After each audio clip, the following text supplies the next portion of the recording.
হচ্ছে labour board রয়েছে, construction board রয়েছে। এই কনস্ট্রাকশন বোর্ডে আমরা ইতিমধ্যে আমরা কিছুদিন আগে একটা পত্রিকাতে দেখেছিলাম যে আমাদের যেটা নির্মাণ শ্রমিক কল্যাণ প্রকল্পে খুব একটা দেওয়া হচ্ছে না। আমি আজকে আপনাদের সাংবাদিক বন্ধুদের মাধ্যমে সেটাও আপনাদের কাছে তুলে ধরতে চাই, তার পরিসংখ্যানটা। আমরা প্রায় মহিলা নির্মাণ শ্রমিক যেটা বিবাহ যোজনা রয়েছে, এই ফাইন্যান্সিয়াল ইয়ারে, এই বছর যে নতুন ফাইন্যান্সিয়াল ইয়ারে আমরা 135 জনকে দিয়েছি। যে স্কিমটা রয়েছে তারা 50,000 টাকা বিয়ের জন্য পায়। আমাদের মেয়েরা যারা শ্রমিকের কাজ করেন, নির্মাণ শ্রমিকের কাজ করেন, সেই সংখ্যাটা 135 জনকে আমরা এই ফাইন্যান্সিয়াল ইয়ারে অর্থাৎ 2022-23 ফাইন্যান্সিয়াল ইয়ার আমরা তাদেরকে দিয়েছি।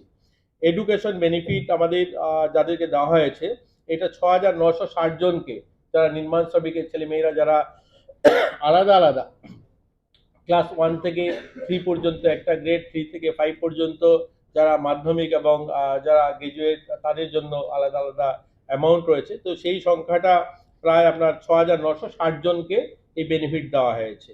যারা গর্ভবতী মায়েরা যারা রয়েছেন এই যারা নির্মাণ শ্রমিকের মধ্যে, তাদেরকেও প্রায় 5 জনকে দেওয়া হয়েছে।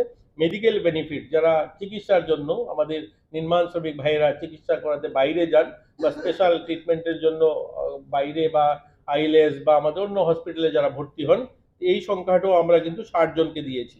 পেনশন বেনিফিট যারা পান, এইটাতে 2,865 জনকে দেওয়া হয়েছে। ডেথ বেনিফিট 44 ডেথ বেনিফিট যারা, তারাও পেয়েছে। তো এই ধরনের সব মিলিয়ে আমরা 10,095 জনকে আমরা দিতে পেরেছি ইতিমধ্যে। সবচেয়ে বড় কথা হলো আমরা এই যে আমাদের নির্মাণ শ্রমিক প্রকল্পে যে টাকাটা দেওয়া হয়, এই টাকাটা আমাদের এই সরকারের আমলে, আমরা যদি দেখি বামপন্থীদের আমলে যে সরকার, তাদের যে অ্যামাউন্টটা ছিল, তারা 10,000 টাকা দিত ম্যারেজ বেনিফিট, আমরা 50,000 টাকা দিচ্ছি।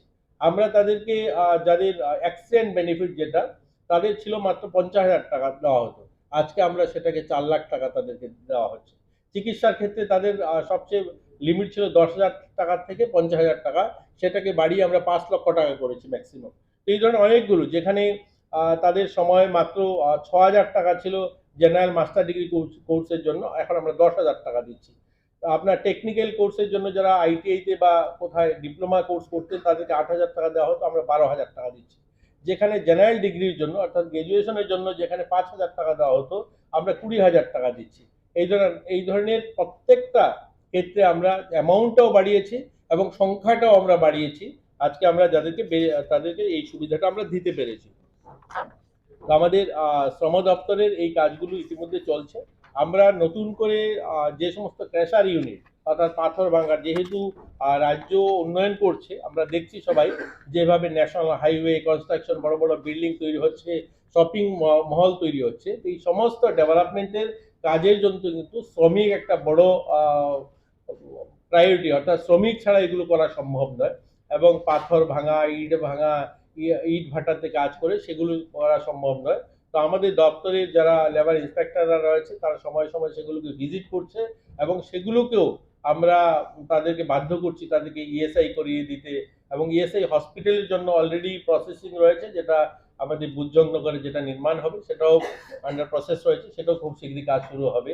আমাদের পরিকল্পনা রয়েছে কিছু লেবার সেট তৈরি করা, জিবি হসপিটালের আশপাশে কোথায় যারা চিকিৎসা করতে আসেন, তারা যেন সেখানে সেই শেডে থাকতে পারেন কম পয়সাতে। এই ধরনের একটা পরিকল্পনা রয়েছে। আমাদের পরিকল্পনা রয়েছে লেবার বোর্ডের মাধ্যমে, কনস্ট্রাকশন বোর্ডের মাধ্যমে হেলথ পরিষেবা, মোবাইল হেলথ পরিষেবা দেওয়ার, সেগুলো নিয়ে আমাদের পরিকল্পনা রয়েছে। সেই দিশাতে আমাদের আধিকারিকরা কাজ করছে, আমরা সেগুলো খুব শীঘ্রই করতে পারবো। আমাদের